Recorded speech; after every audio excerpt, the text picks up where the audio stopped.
Bellas, welcome back to my channel, or if you are new here then just welcome. Hi, my name is Brenda. I do paranormal videos here on my channel, so if that is something that you are interested in, please consider subscribing down below and turn on your post notifications so you do not miss when I post another video like this one. Now with all of that being said, let's go ahead and jump right into today's video.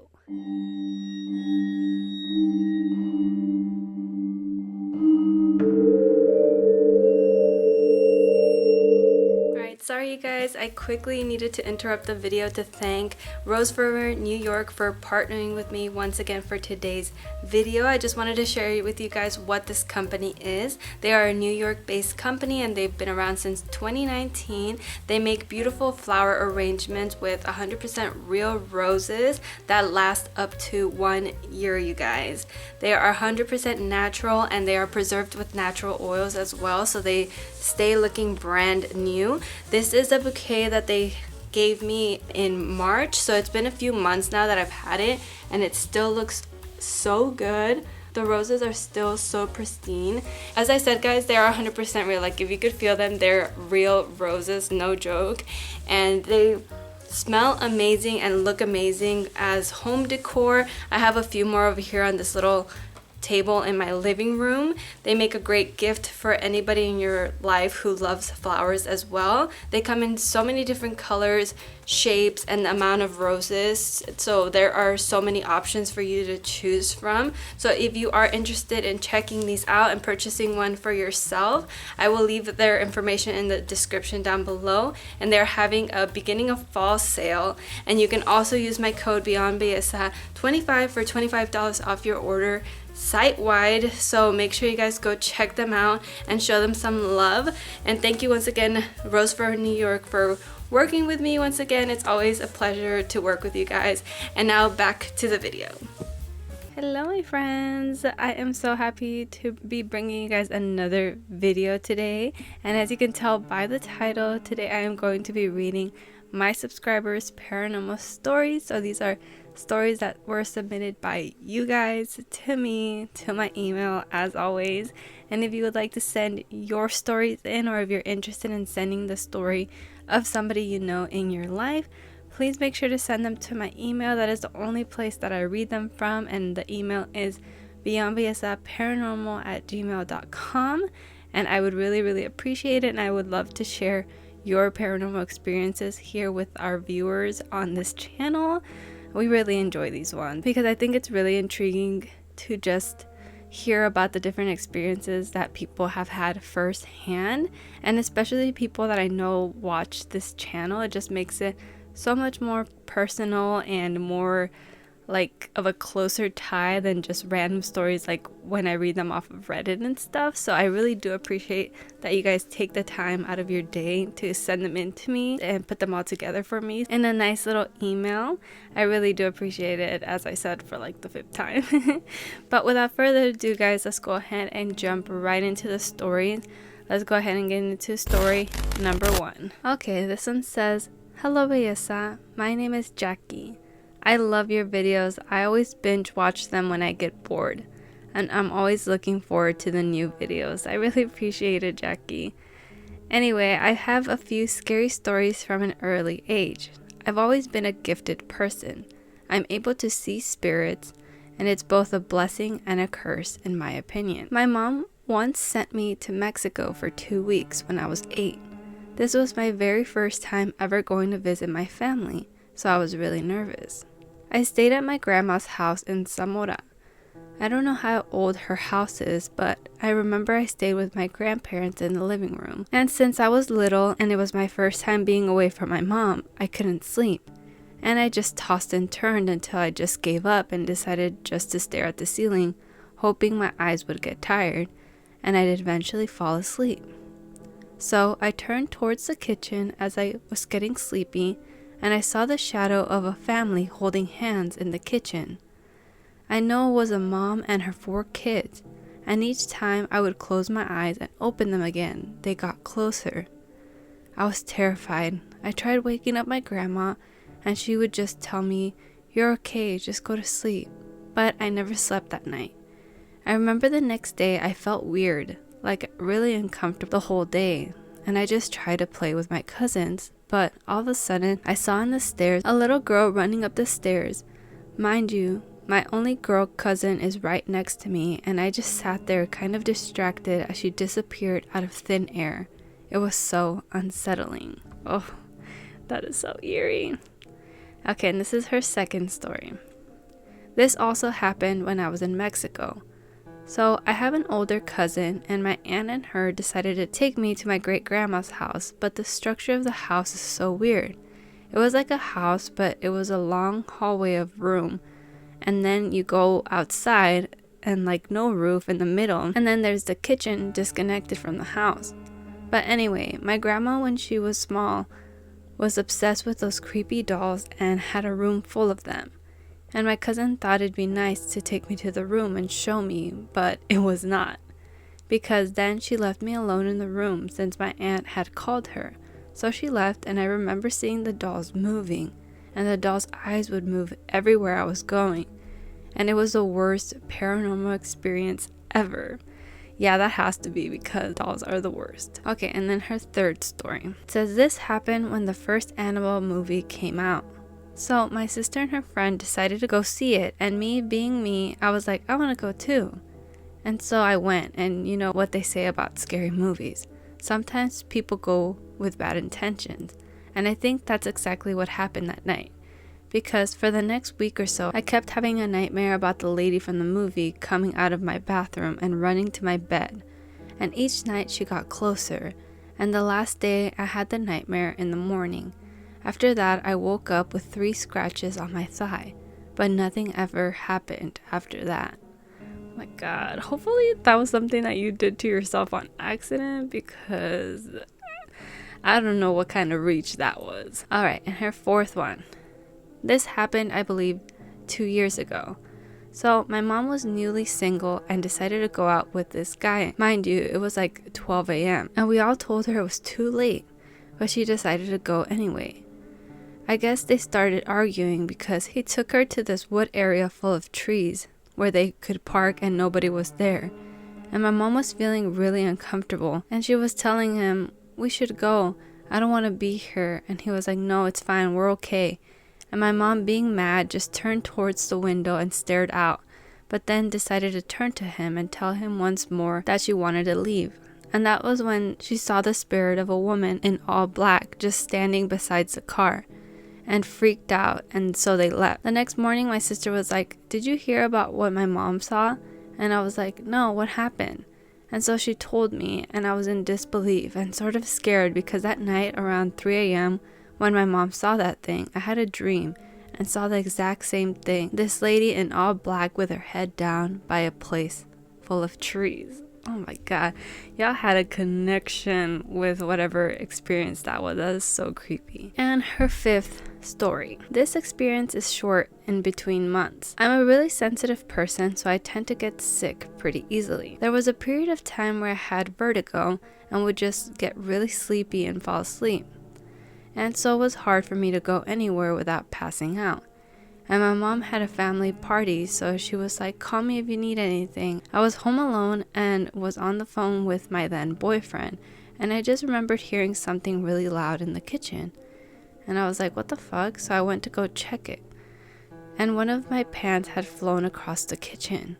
Mind you, the pan was at the bottom of all the other dishes that were drying, so it was impossible for it to just slide off. Months later, I got even more sick, and doctors thought I had epilepsy.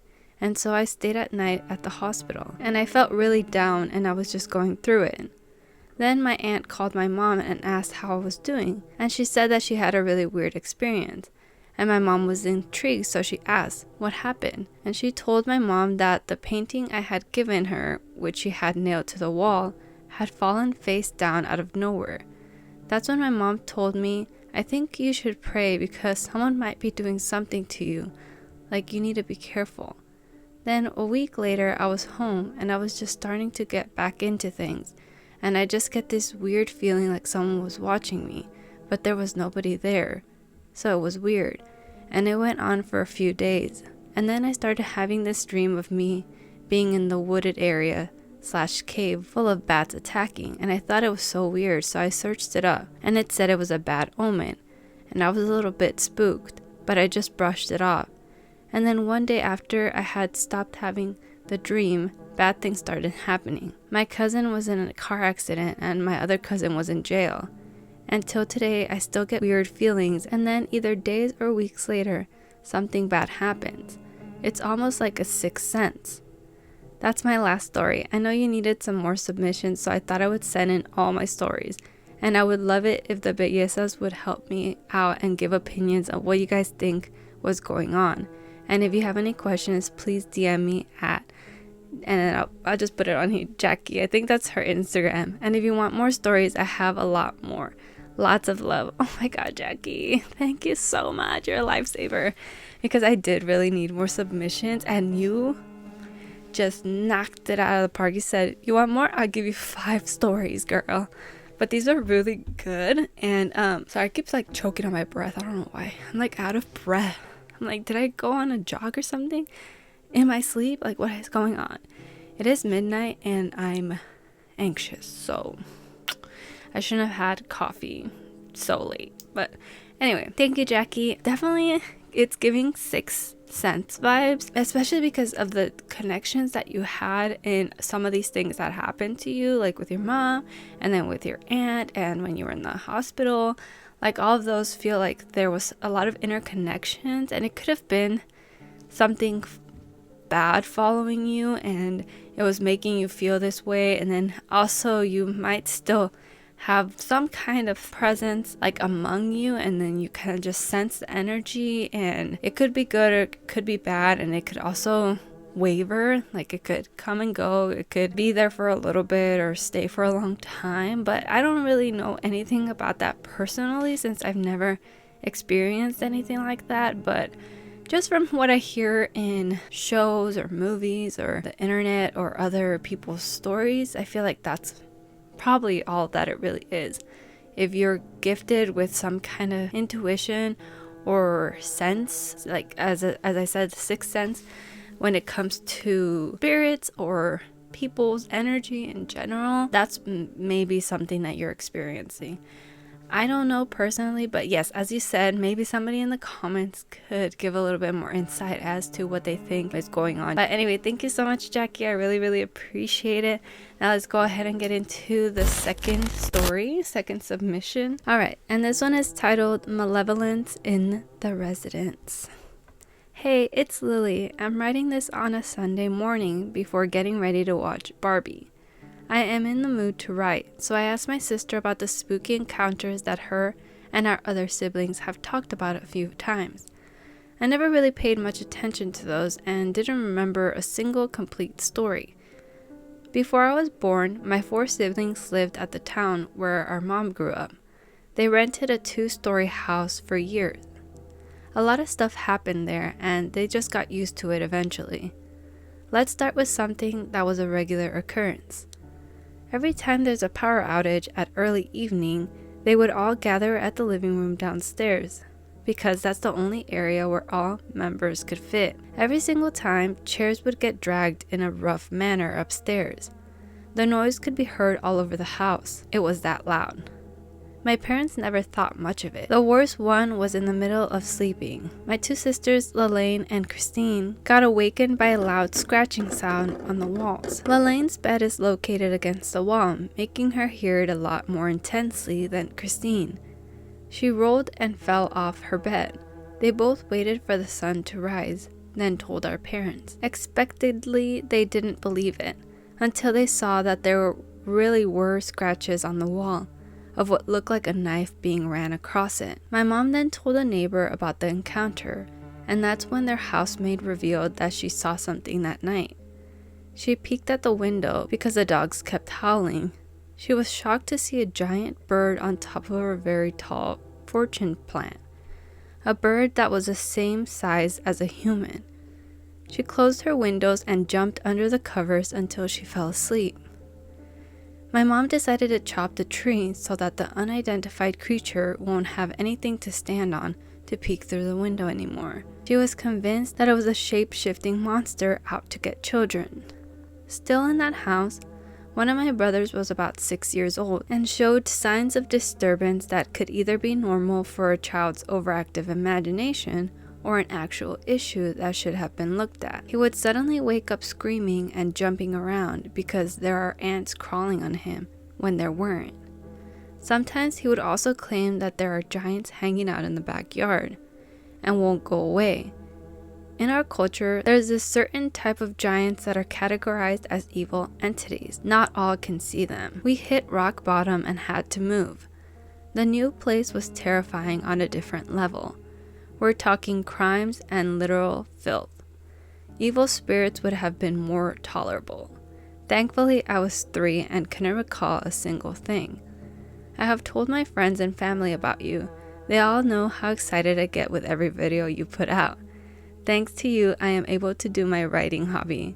Oh my god, Lily, you're the sweetest thing ever. I'm so grateful that you have found my channel and that you have been submitting these stories to me for a while now, since I've been doing this kind of video on my channel. So I really do appreciate you from the bottom of my heart.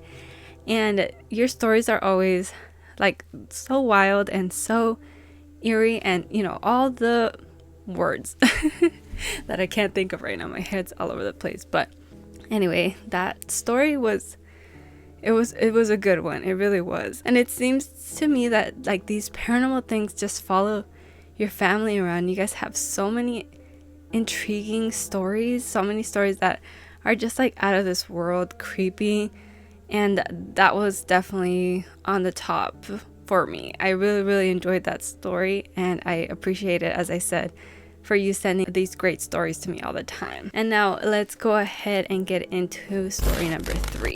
Okay, and this one is titled The Woman in Red. It says, "Hi Brenda, I have this new story to share with you, and it was told to me by a friend of mine.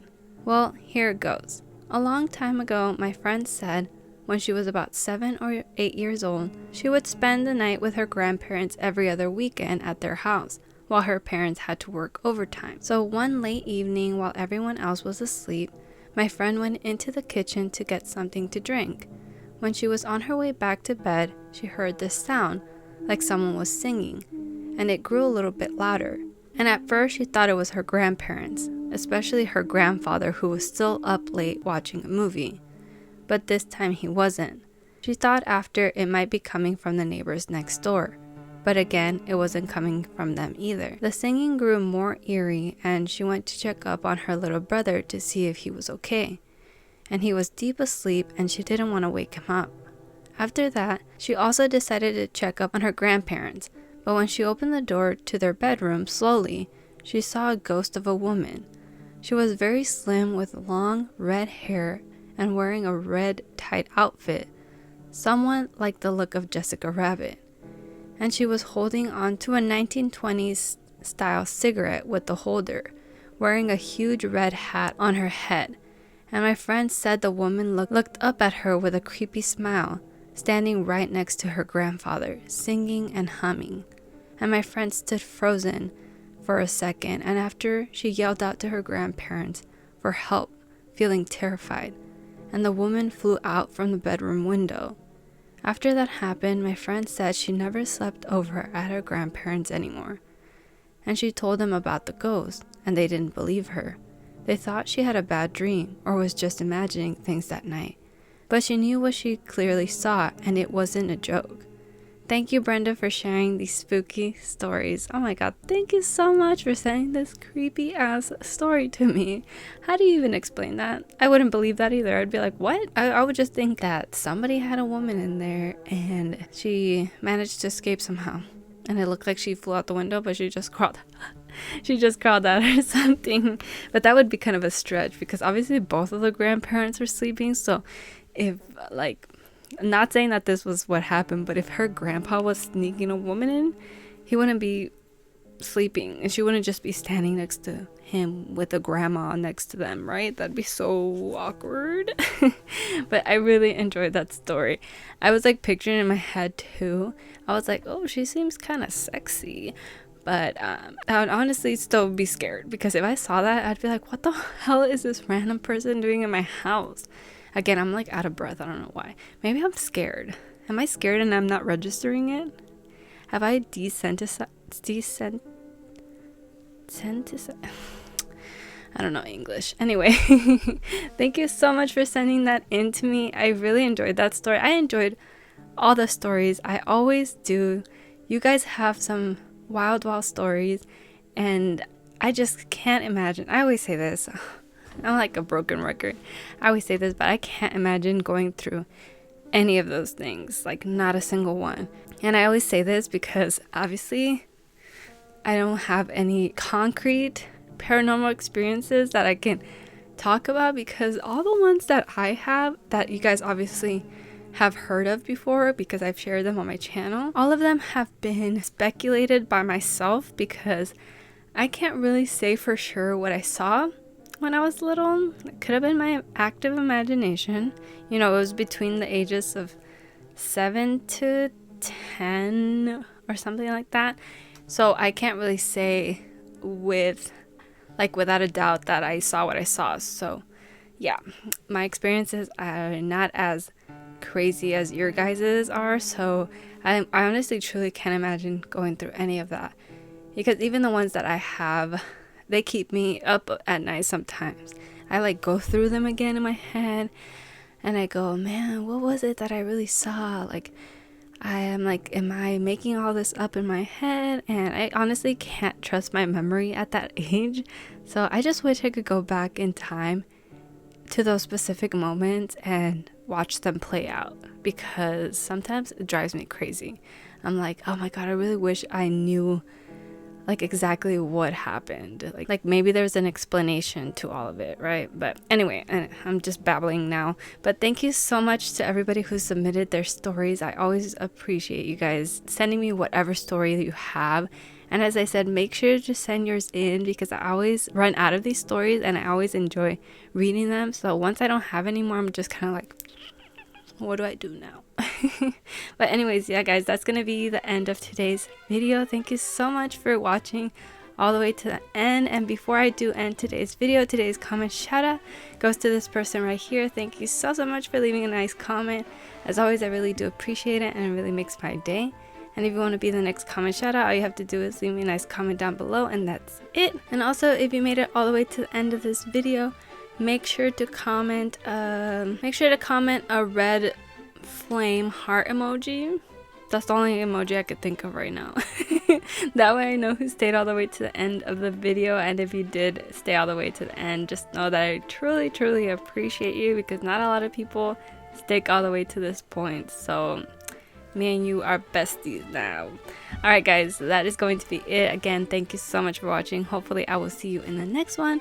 Don't forget to stay safe and be kind. Bye bye.